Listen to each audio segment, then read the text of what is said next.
السلام عليكم جميعا ورحمة الله وبركاته.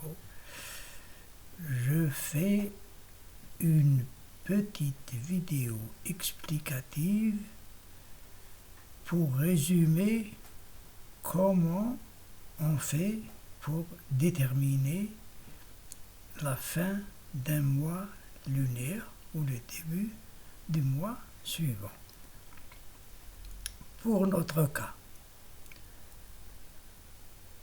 je commence par injecter les données du 22 mai 2020, c'est-à-dire le vendredi à 19h GMT. Le logiciel il marque comme ça, c'est écrit temps sidéral moyen à Greenwich. Je ne mets pas 20h comme j'ai l'heure, je mets 19h.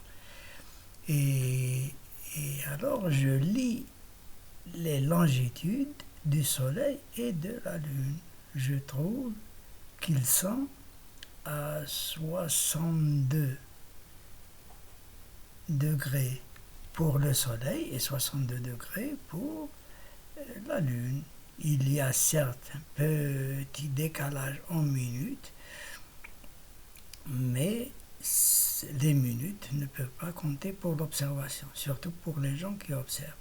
Même les gens qui calculent, alors dans le même pays, il est divisé. Surtout si c'est un grand pays comme le Canada, les USA, l'Algérie, le Soudan et d'autres, on ne peut pas se permettre de décider sur des longitudes qui sont trop proches.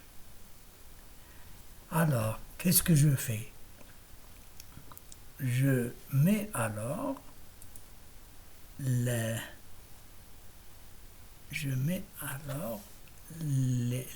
j'injecte les données du 23, du samedi soir, toujours à 19h, c'est-à-dire le temps du coucher du soleil en temps sidéral moyen à Greenwich, en GMT. Très souvent, les pays en GMT plus 1, GMT plus 2. Alors, qu'est-ce que je constate? Je constate qu'il y a un très grand... Il y a ici 12 degrés. 12 degrés, c'est largement suffisant pour être visible à l'œil nu, pour être sûr. En tous les cas, pour le 30e jour, on ne fait pas de calcul. Hein. Le 30e jour, il est inutile de faire des calculs, c'est 30 jours. Les calculs doivent se faire pour la journée du 22, vendredi soir, pour la journée du 22. Au coucher du soleil, il n'y a presque pas de décalage. Au coucher du soleil, le soleil et la lune sont à 62 degrés 08. Mais pour les gens qui se basent uniquement sur les calculs, alors on peut, pour un astronome professionnel, il peut déterminer s'il y a un décalage de 30 minutes, de 40 minutes. Je rappelle déjà que le diamètre apparent de la Lune et le diamètre apparent du Soleil, c'est un demi-degré. C'est à peu près 30 minutes. Et tenir compte d'un décalage de moins d'un degré serait hasardeux.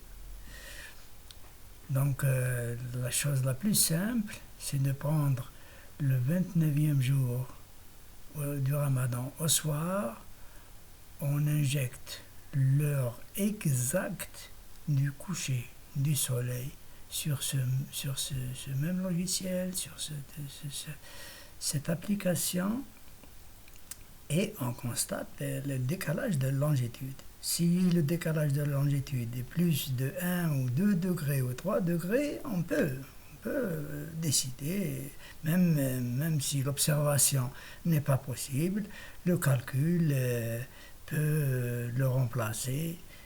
Mais dans ce cas particulier de ce mois, il y a moins d'un degré, beaucoup moins qu'un degré. On ne peut pas se hasarder à décider sur s'il s'agit d'une ville, s'il s'agit d'un point, d'un tout petit pays. On peut même affiner les calculs et décider.